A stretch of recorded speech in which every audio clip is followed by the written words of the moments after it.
Cultural appropriation. What is culture? Culture involves the ideas, customs, and social behavior of a particular people or society.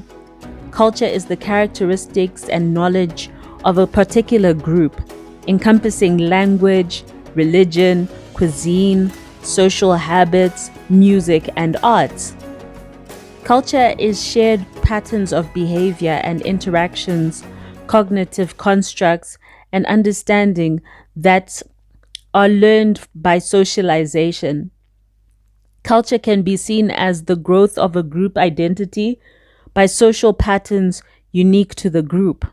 You have taken the land which is rightfully ours. Years from now, my people will be forced to live in mobile homes, on reservations. Your people will wear cardigans and drink highballs. We will sell our bracelets by the roadsides. You will play golf and enjoy hot hors d'oeuvres. My people will have pain and degradation. Your people will have stick shifts. The gods of my tribe have spoken. They have said, do not trust the pilgrims. A good example of this is the Travis Kelce fade. It's just a fade in the black culture. And attributing it to Travis Kelce is cultural appropriation. The Kardashian cornrows are just cornrows in the black culture. Attributing the cornrows to the Kardashians is cultural appropriation. The worst part comes in when they don't correct the cultural appropriation and they don't correct it in the mainstream. That's when it becomes a problem. Travis Kelce actually said that I didn't come up with the fade.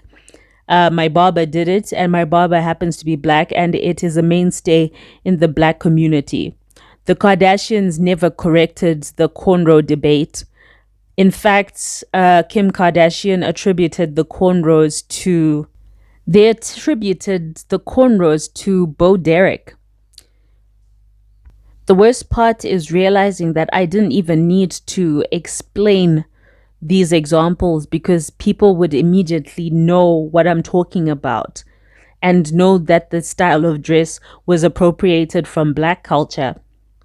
Then most recently was the debate on Shark Tank in regards to a tea called Boba. Bobba. I am studying your can, and I am looking for anything that tells me where Boba came from. And where Boba came from is Taiwan. You know, I started this venture company for a lot of reasons, but really primarily to uplift minority entrepreneurs. And not only do I feel like this is not happening here, but that I would be uplifting a business that is profiting off of something that feels so dear to my cultural heritage. I want to be a part of bringing Boba to the masses, but not like this. So for that reason, I'm out. Thanks. Respect that. That is cultural appropriation. Calling Boba, B-O-B-A, Boba, B-O-B-B-A, making tapioca dissolve, making different flavors, and making alcoholic boba. It had to be explained by Simu that these niche ideas had already been constructed in Asian culture and in the Asian diaspora. You can't innovate what's already being done just because it's not in your culture. You are appropriating. Then most prominent of all was the Kendrick Lamar and Drake beef, which centered on cultural appropriation. Which dropped exactly 1 year ago today. The big three. It's just big me. Then came the real heat. Kendrick and Drake going back to back with diss tracks until Kendrick dropped Not Like Us, and the rest was history. Not like us, Kendrick Lamar. Drake tends to work with artists from different black backgrounds and benefits from their creativity, then leaves them there after hitting number one. Actually, it was actually Wizkid's song. Yeah. So it's not Drake's song. I don't know if I can talk about this, but it's actually Wizkid's song.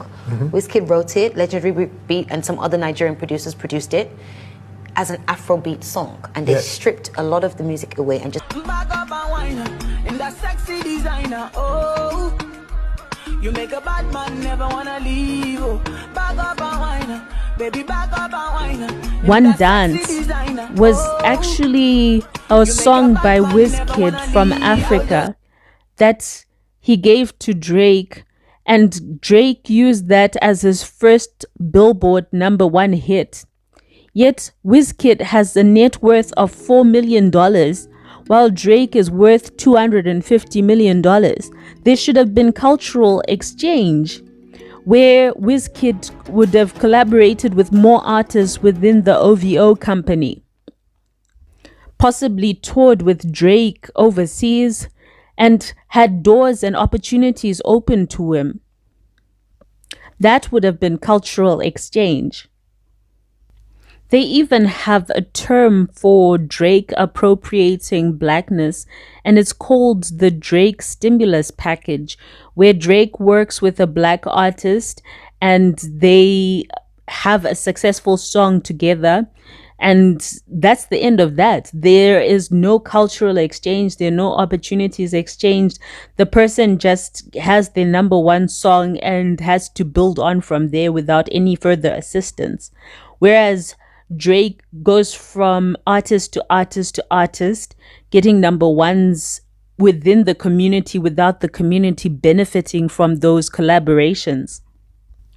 And this doesn't mean don't run a business or don't explore different cultures, don't work with people from different backgrounds. No, it does, however, mean don't claim to be introducing nor revolutionizing a cultural norm. So a good example is pizza. No matter who makes pizza, it's always attributed to Italy. Pasta. No matter who makes it, it's always attributed to Italy. So don't take boba from the Asian community nor the Asian diaspora and say that it is a white revolutionized product. It's like Columbus discovering America. There were already people living there. You can't discover something that already has inhabitants. And he proceeded to appropriate the land, the people, and the resources. But those things belonged to the First Nations. Appropriation, no matter where or how you look at it, is poisonous. It steals the pride from the real innovators and convinces you that continents like Africa, America, Asia, and South America contributed nothing to industrial development nor modernization. So, to quickly summarize, cultural appropriation is considered harmful because it involves taking elements of a marginalized culture, such as clothing, language, music, hairstyles, and even spiritual practices, without understanding, respecting, or acknowledging their original meaning or context, often while benefiting socially or financially from the use. Drake and the Kardashians are a clear example of this. In terms of the Kardashian-Jenner family, they have faced repeated criticism for cultural appropriation, especially for adopting elements of Black, Indigenous, and other marginalized cultures in many ways that are seen as disrespectful, uncredited, and exploitative. In terms of hairstyles, they have appropriated cornrows, Fulani braids, Bantu knots. In terms of their skin color, they've been practicing blackfishing when they overly tan. They wear indigenous and South Asian cultural dress. And there was that whole debacle with the kimono, where she tried to copyright or trademark the kimono, which is a Japanese traditional attire. They also utilize African American vernacular English in captions and interviews and frequently adopt urban black fashion and slang. Why does this matter? Because of power and privilege, the Kardashians benefit from these aesthetics without facing the systemic racism that the source communities do. Monetization is another problem. They've built massive wealth and influence in part from profiting off other cultures that are marginalized, and they never compensate these cultures. And lastly, there's a lack of accountability. Apologies, when made, are often seen as reactive and insincere because they just do it again. Now for our dearly beloved Drake, who has frequently been accused of cultural appropriation, particularly because he blends and borrows from various cultures, especially Black, Caribbean, African, British, and Latin influences in his music, his accent, fashion, and persona. While some see this as global appreciation, this is not global appreciation because the communities do not benefit from it.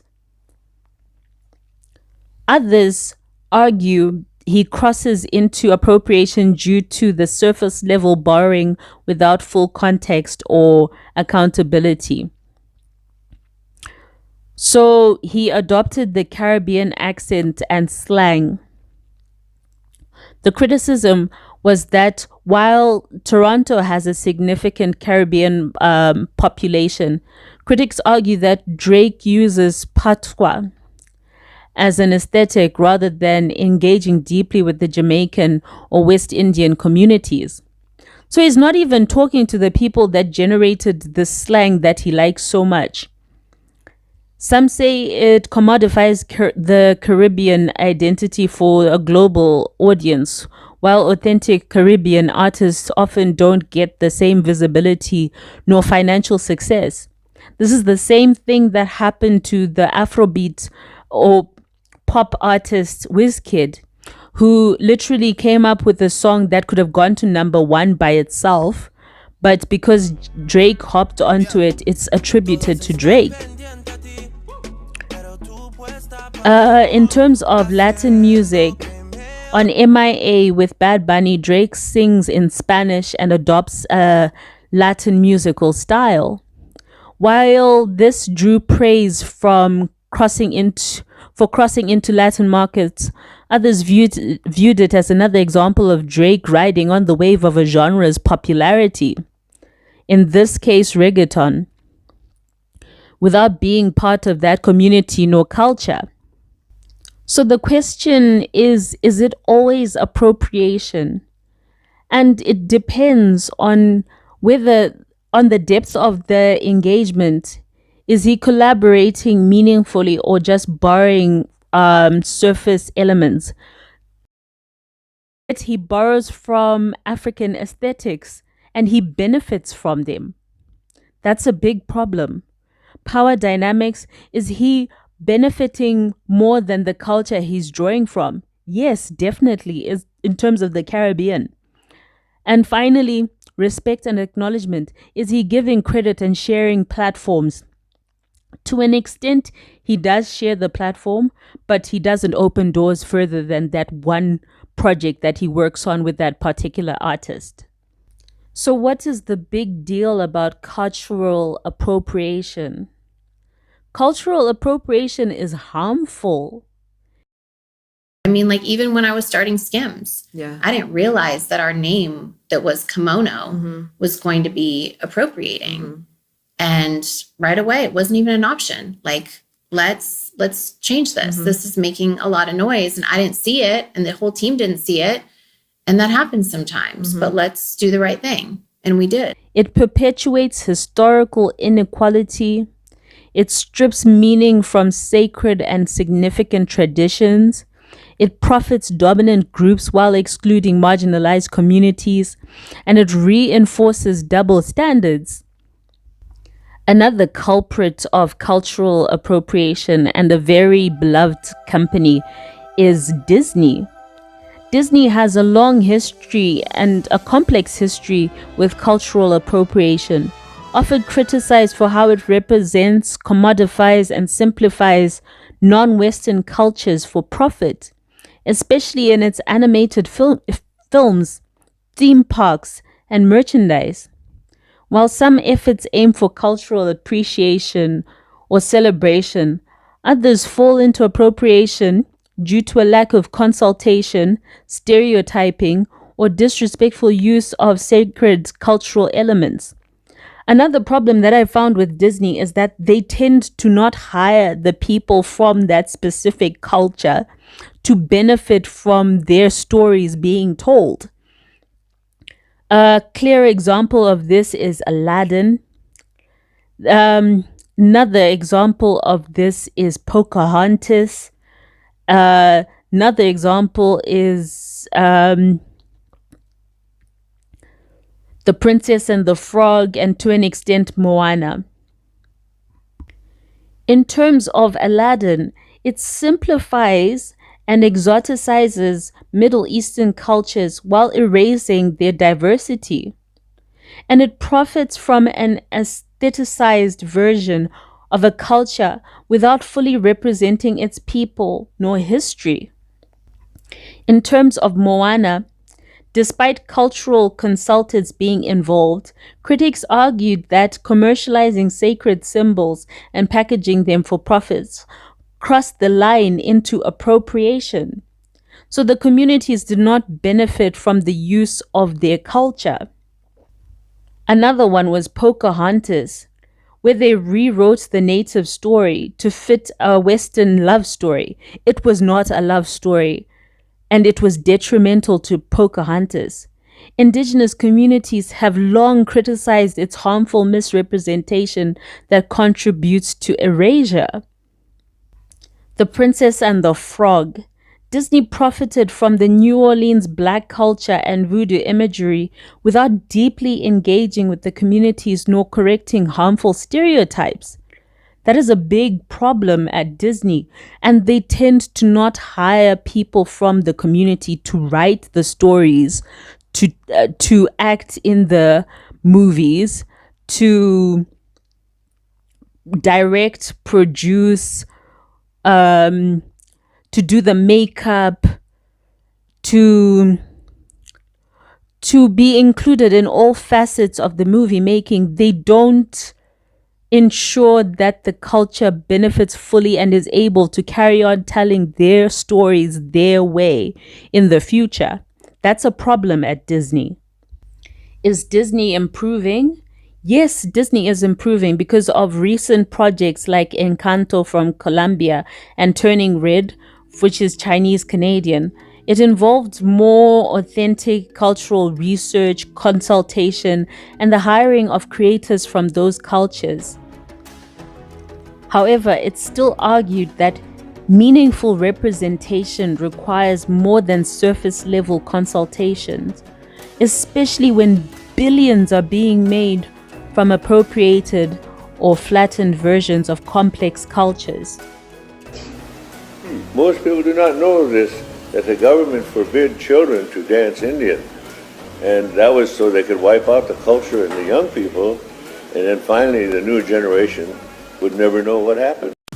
Hello everyone, Makadini, and welcome to my channel. Thank you for giving me your precious time and attention. Before I forget, please like, share, and subscribe to my channel.